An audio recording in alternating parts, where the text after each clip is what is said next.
What's up, everyone? Welcome to my channel. My name is Tavish. I'm a 16-year-old aspiring sound engineer.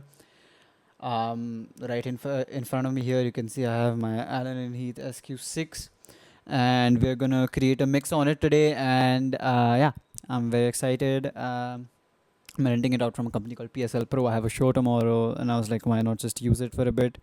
So I don't know how well you can see, but for now, I have all my drum channels labeled in here, and I have it set to stereo as well, my overhead channel.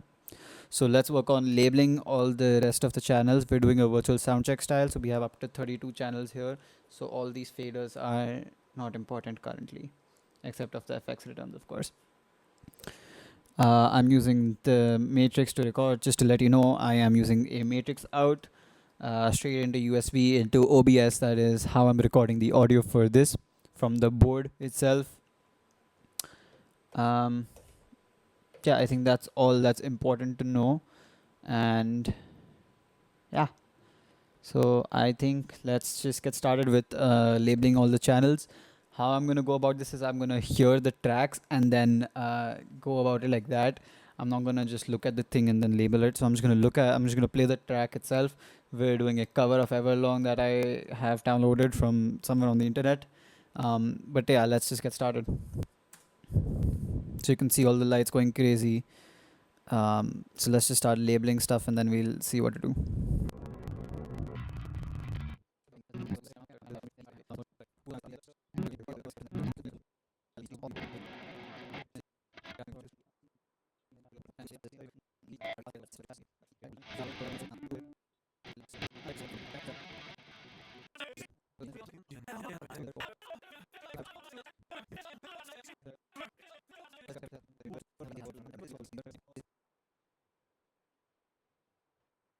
So we've got all our faders added here now.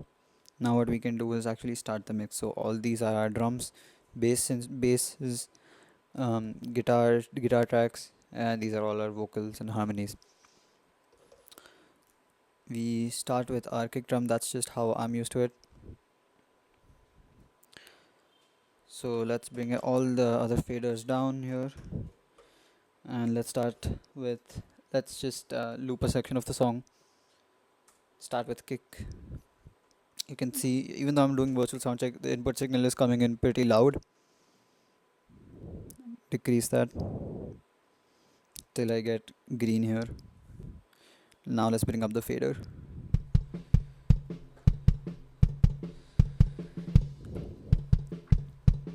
It's not bad, but it's not the best. Now if you see here, I'm trying to aim for about 0, hitting 0 here. Don't mind that it's not going up that much, because see, I have my master turned down quite a bit. High pass filter, I like mine on the kick drum to be about till 30 hertz, just because you don't need anything under 30 hertz realistically. Then I like to add a gate.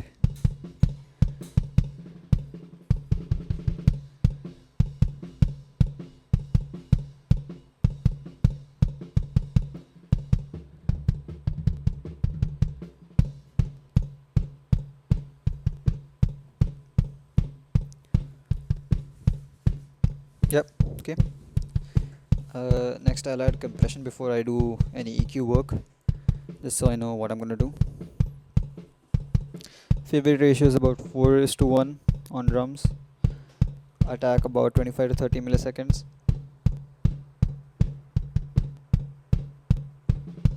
Release time will depend. I usually like about 150 milliseconds on drums. Then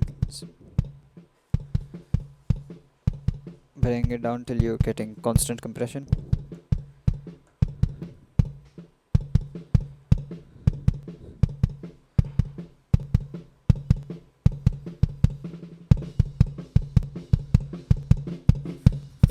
Okay, now that that's done, we move on to the most important part, EQing.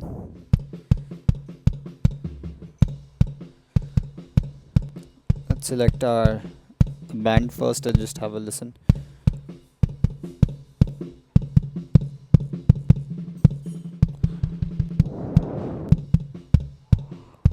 This is the good frequency, and this you can hear is the boxy frequency. that we can get rid of.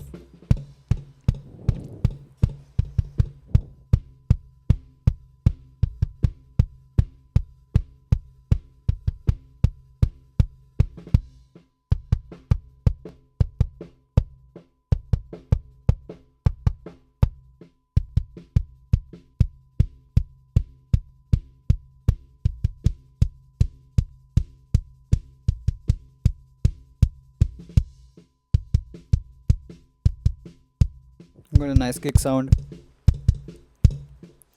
Sounds pretty good. We have compression going on. There's a gate. Now I'm gonna do the same for the next, and then I'll tell you what I'm gonna do now. Smooth this kick, and now let's start on the snare.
Okay, so I just got done with the snare.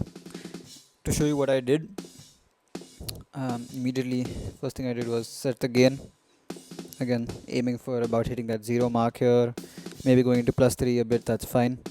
Just not very constantly, that's not the best. High pass filter about 100 Hz, that's just how I usually like to set it for a snare drum. It's what feels good. Gate, not getting out every single hit from other drums. Like you can still hear some of the hi-hat, but it's way better. Next, EQing. You can see boost a bit of the fundamental, cut annoying frequencies. You can maybe do a bit of a wider cut instead of such a narrow cut. Something like this could also work, just a bit of a wider cut in general. And then I have a boost for some snap, and then just a high-end boost. Even though we do have a snare bottom mic, which we'll work on next, but I like to get all the stuff that I can from all the boosts that I can, all the high end that I can from snare top, and then just use the snare bottom as just a helper basically. Okay, let's work on the snare bottom mic now. Let's select that. Same thing, gain it.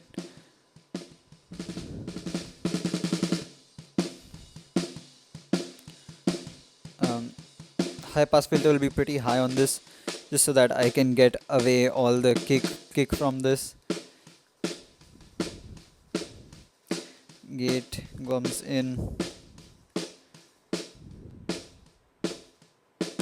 but it won't be as aggressive, so that if there's some ghost notes, it'll pick that up as well. Compressor comes in, same settings as the snare. So what I'm going to do is come into snare, copy compressor settings, come into here and then paste them. So you can see that the compressor is activating here.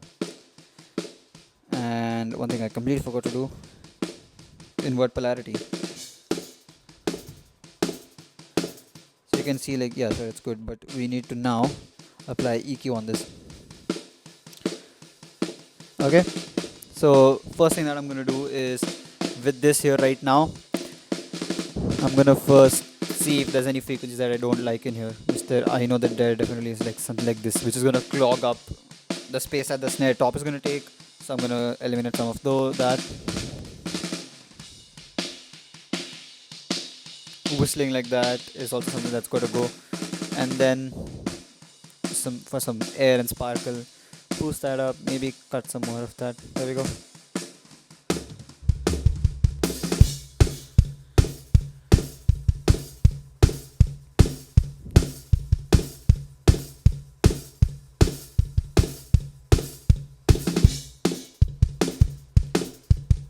In this case, actually, I think it might have all the recording that I have might already been polarity switched, so I'm gonna leave it like that. Cool. One thing that I'm gonna do with the snare is send it to a FX bus, a reverb.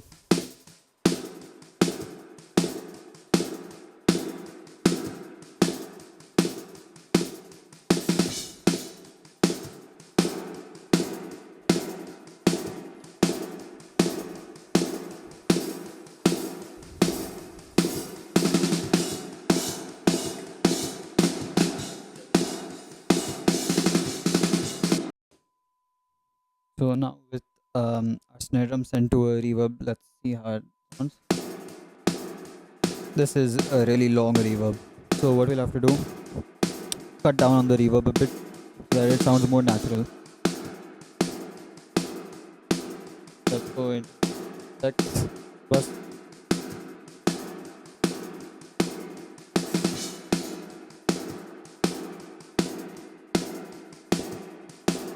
We're gonna cut the reverb time just so that the snare has some ambient. Another thing that I've learned to do is on the effect return, put an EQ like this, and then we'll dial it back a bit.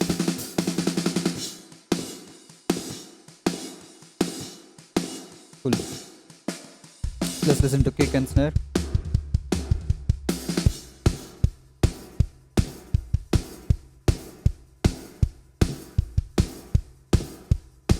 Nice, but there's no cymbals yet. So let's add in some hi-hats. Let's find a place where the hats are looping.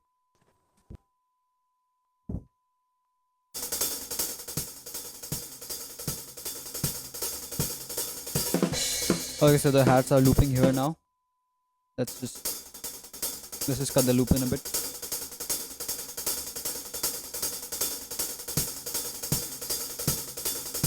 But you can hear that there's a lot of bleed from stuff like the kick drum. So for that, we're gonna start off with a high pass filter.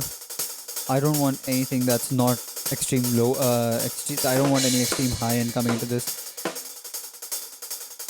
Let's go into not a gate, but then just straight up an EQ. I don't like to do any more compressing or anything on my overheads and hi-hat. You can hear that sounds really bad. Chop some of that off.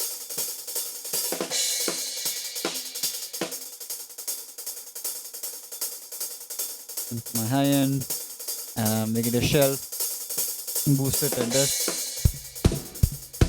and then pan it to the right.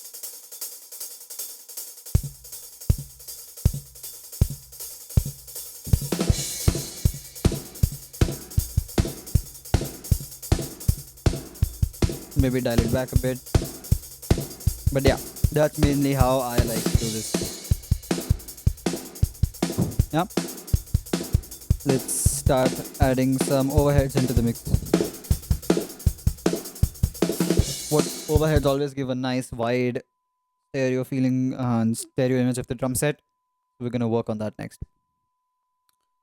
For my overhead channel, always go in with firstly set your gain correctly. Trying to aim for that 0 mark. Next, high pass filter, quite a bit that kick drum. Try to get that kick drum out mainly. That's what I'm aiming for with this. Then we'll take my low frequency band um, and get it about here. So there's this, I don't like this ring. So you cut that out. See if the cymbals feel harsh anywhere, and we can cut that out as well.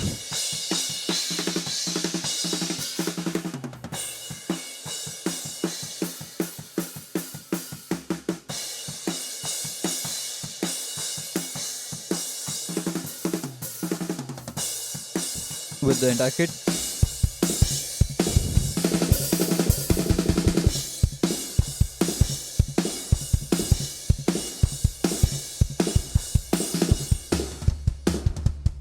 Perfect time, because now we have our tom. So we have rack tom and a floor tom. So I'm gonna solo those, and we'll start working on those now.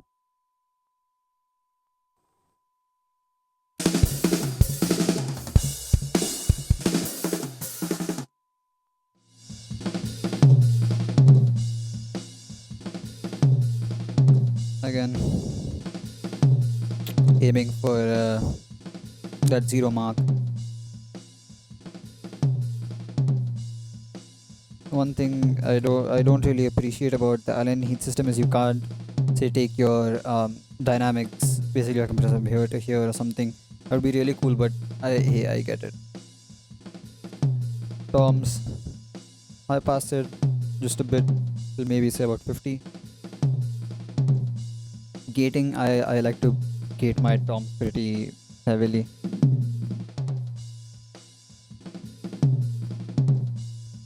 I grabbed the wrong knob.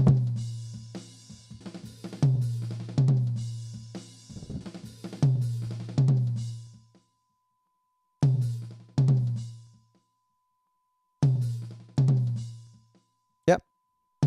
So that gate's doing its work. Next is a compressor. Same thing, 4:1. Decent attack. Medium release time. Threshold comes down till I'm getting few dB of gain reduction, and then just give it some makeup gain to bring the signal back up.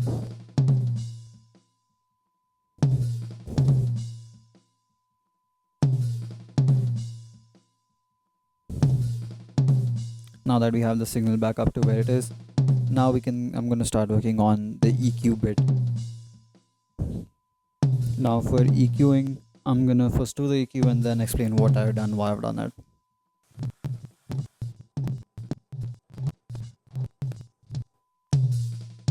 Okay, so this is going to be my, let's say, rough EQ.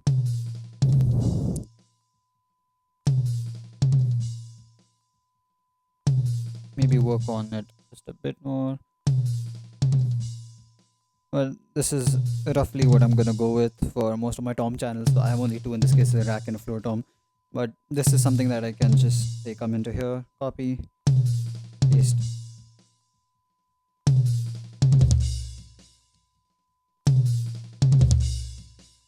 Yeah.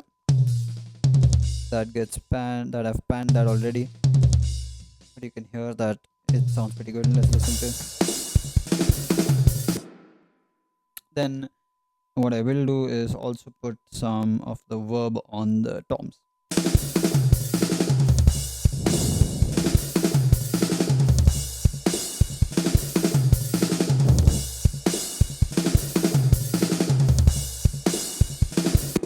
There we go. And that's that. Now one thing that I do is I have buses, or not buses, 8 buses on this, and 4 groups. What I'm gonna do is I'm gonna try to add a parallel compression and show you guys how that's done. I'm gonna use a group for that and not the parallel compressing path of the SQ itself. So let's do that. We're gonna go into my group. So my group 9 is a group. I'm gonna go into assign and then select all drum channels, and that's, now that that's done, my groups, or your groups by default will always be on layer C unless you've changed it. We're gonna play my multi.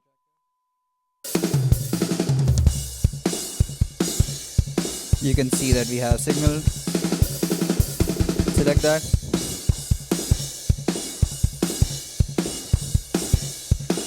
Go into here. I was messing around with it, but yeah, this is what you're gonna do. Set your ratio to whatever you like. I'm gonna use a bit of a tighter ratio for this. Then try to get some constant gain reduction.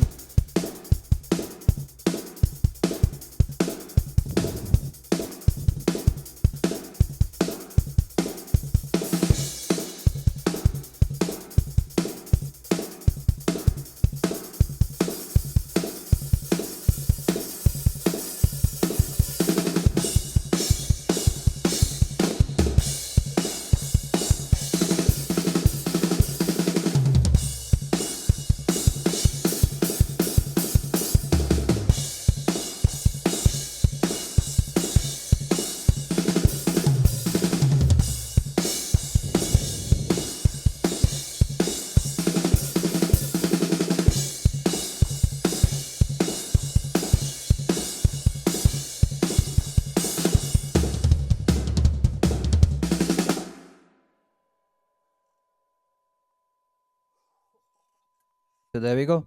With that, I think that's the perfect time to end off this video. This video is just about the drums. We're gonna have more videos mixing the rest of the song. We have quite a few bits left, like the bass, guitars, vocals. Next video is gonna be all our guitars. So that's our basses as well as the actual guitars themselves. And the last video in this series is gonna be about the vocals. So please stick around. I'm excited to have you all with me. And yeah, I'll see you guys in the next video. Thank you so much for watching.